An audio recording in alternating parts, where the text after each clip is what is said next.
Welcome back. Today we are going to rank every one of The Weeknd's albums. Let me preface this by saying that The Weeknd is my favorite artist ever. I think every album he has is amazing. Like, I'm being so real, I would rate none of these albums below an 8 out of 10. I think he's genuinely has the best discography in music history. So before anyone thinks I'm hating, I want you guys to realize exactly how I'm feeling here because he is exceptionally great and has no flaws in his discography. So let me start this. We have 8 albums total. I'm counting Trilogy as one album. If you want to count that as three separate ones, I would not argue. I just count it as one. I listen to it as one album most of the time. So let's go ahead and just get that out of the way. So there's 8 albums total on this list. Number 8, we have My Dear Melancholy. This album has no bad songs, all good. It has 7 songs. Technically, it's an album, but one of these is just what do you call it? An acapella version. So it doesn't even have enough full songs to be a full album. The quality is there, and if this was like 11 songs long, it would be near the top. But it's shorter. It's only 7 songs, like I said.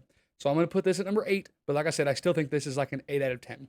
And I'm going to be super, super real with you. I think 7 through 2 could all be interchangeable. I'm not hating on any of these albums. I think number 1's pretty clear. But at number 7, I have After Hours. And I know I'm in the minority here. People love this album, and I love this album. I think it's a 9 out of 10 at worst.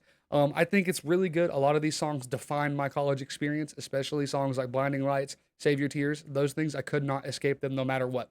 And I didn't want to escape them. I love them. I loved his halftime show centered around this album. I think it's great. I think it has just a lot of hits. I don't think the narrative is as strong as some of his other albums, but I'm not hating it all. I genuinely think I just like the hits on other albums better. That's the whole thing. I think the deep cuts on this are just as good as any other album he has, but the hits, I would just prefer some of his other albums. Top tier, though, like I said, 9 out of 10. I wouldn't complain if you had this at number 2.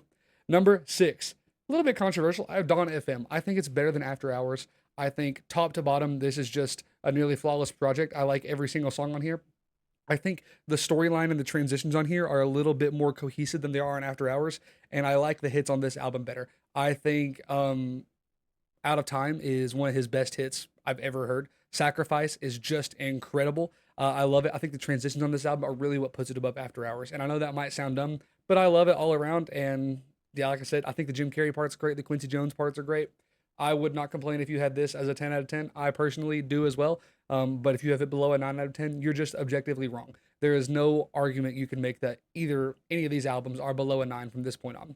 Number 5, a little bit controversial. I know a lot of Weekend fans have this as one of the lower ones. I love Beauty Behind the Madness. This is my number 5 album on this list. I think it is nearly flawless. I think if you take out the song with Ed Sheeran, this is near the top. I think Dark Times is just one of the worst songs in his discography. And I don't that's not even like me trying to just hate on Ed Sheeran. I like some Ed Sheeran's music, but it just doesn't fit here. But the hits here, oh my God. The Hills, Earned It, In the Night, Acquainted, Often. How does he do it? I just don't know how it was possible to have all these songs on one album. I think, the intro on this album, Tell Your Friends, right near the top of the album, is just as good as it gets. I think Prisoner near the end with Lana Del Rey is so underrated.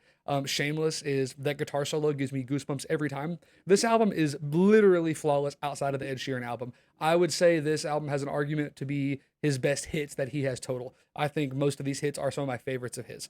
But yeah, all around, a lot of people argue this album is a little bit too commercial, but every Weekend album has like 5 billion streams. So you could say they're all commercial. But I don't think that here. I think the track run from like The Hills, Acquainted, Often, Shameless, Earned It, In the Night, all of that close together is just unmatched. I mean, it's one of the most hit filled track runs I've ever seen.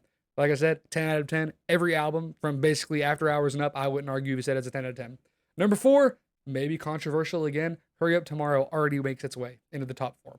The album, the narrative on this album, the cohesiveness of each song, it feels like sometimes it's like 30 minutes in one song because they just flow into each other so perfectly. I think the deep cuts are just impeccable. The hits with Cry For Me and Timeless are some of his better hits he's ever had. I love them all. I think there's no weak part of this album. I think the Future and Travis Scott features right in the middle are great. The Lana Del Rey feature on The Abyss near the end is one of the best features in his discography. Total. Wake Me Up with the Thriller sample to open the album. Then you go right into Cry For Me. I mean, come on, dude. Open Hearts right near the middle. I mean, just the pure quality on these tracks. I think Niagara Falls is like a top 10 Weekend song ever. And then the outro of the title track Hurry Up Tomorrow feels like the ending to like his movie. It feels like this is the end of the Weekend's narrative. And it is just as good as it gets.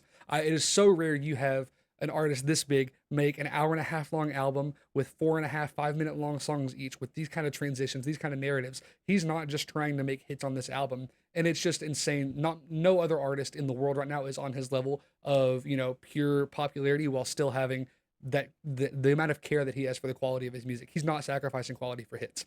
Number three, once again, golly, how does he do it? Starboy. Wow, I love it. I think Starboy itself might be his best hit he's ever had.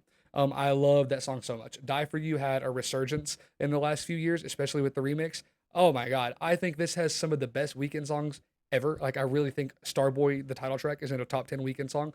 I think 6 Feet Under is elite, and then I think the best song on this album is Sidewalks with Kendrick Lamar. It's I wouldn't argue if someone said that was the best Weekend song, honestly. Top to bottom, the hits on this is like the third most streamed album in history. So it's not surprising the hits that are on here. But when I listen through it again and again, I'm like, oh my god, I forgot this song was on here. I have it on vinyl in here, and I was listening through it while I was doing the dishes the other day, and I was like, oh my god, I totally forgot that this song was on here. It's just insane. Stargirl interlude is the most streamed interlude in history. I don't know why I know that fact, but it is. All I know near the end is just elite. And then you also have I Feel It Coming. The Daft Punk influence all around this album is crazy, but this has the worst Weekend song in his entire discography with False Alarm. But the rest of this album is just so good that it does not bring the album down for me. Once again, Starboy at three. A lot of people argue. I think one and two are pretty set in stone. I argue about 3 through 7 often. There's some days I have After Hours top three. There's some days I have Beauty Behind the Madness top three. But number two and number one don't really change. Number two is Kissland. I don't know what was in the air in the early 2010s for the Weekend. This is the most like vicious, dark R&B I've ever heard. Like if I can feel like how vicious he is, how aggressive he is while writing these lyrics. I think this album, the production is just insane. I think this album is on pace with any other album ever, but it's only 10 songs.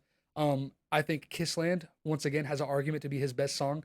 I think the Drake feature on Live 4 is incredible. I think Pretty is so good. Tears in the Rain, how does he do it? And Belong to the World might be the best beat a Weekend song has ever had. Love in the Sky, that little outro where he's just like talking over the beat gives me goosebumps every time. I don't know how he was able to do this as his like first full studio album. Just insane to do it this big. And it brings a tear to my eye that this album is not as commercially popular as it is. This is his least streamed album by far, his worst selling album by far. And that just hurts my heart because, like I said, it's at number two. This is objectively a 10 out of 10. And if you try and argue, you're wrong, and I'm not going to hear anything else. Number one, though, was there ever any doubt? Anyone in here? No one doubts Trilogy is the best Weekend album. I think most people would agree. Now, if you want to split them up into 3 different mixtapes, you can. But still think objectively, House of Balloons is his best project if you want to split it up that way. But House of Balloons, Thursday, and Echoes of Silence, none of them. It's 30 songs, and I genuinely think like 28 of these songs are awesome. And the other ones I don't even think are bad. I just don't listen to them a lot.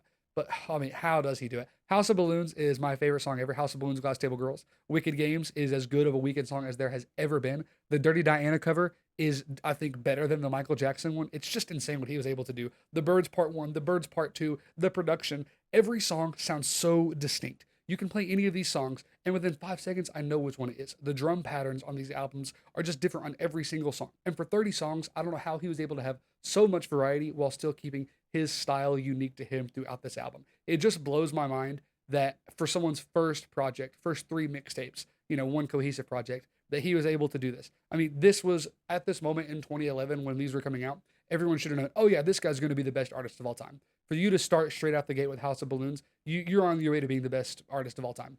This is the 10 out of 10. I think it's the best album ever created. I think it's insane if you don't have this album in your top 20 or 30 all time at worst. But this is where it started. Overall, like I said, I literally think he has 7 10 out of 10s. And I think My Dear Melancholy is like an 8 out of 10. And this might be insane to say, but I am definitely a glazer. But my final list, let's go through it one more time. Number 8, My Dear Melancholy. Number 7, After Hours. Number 6, Dawn FM. 5, Beauty Behind the Madness. 4, Hurry Up Tomorrow. 3, Starboy. 2, Kissland. And 1, Trilogy. That's my full breakdown of every Weekend album.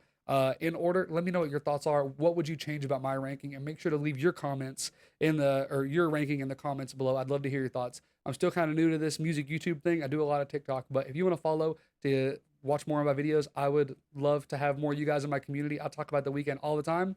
So make sure to follow and let me know what your thoughts are.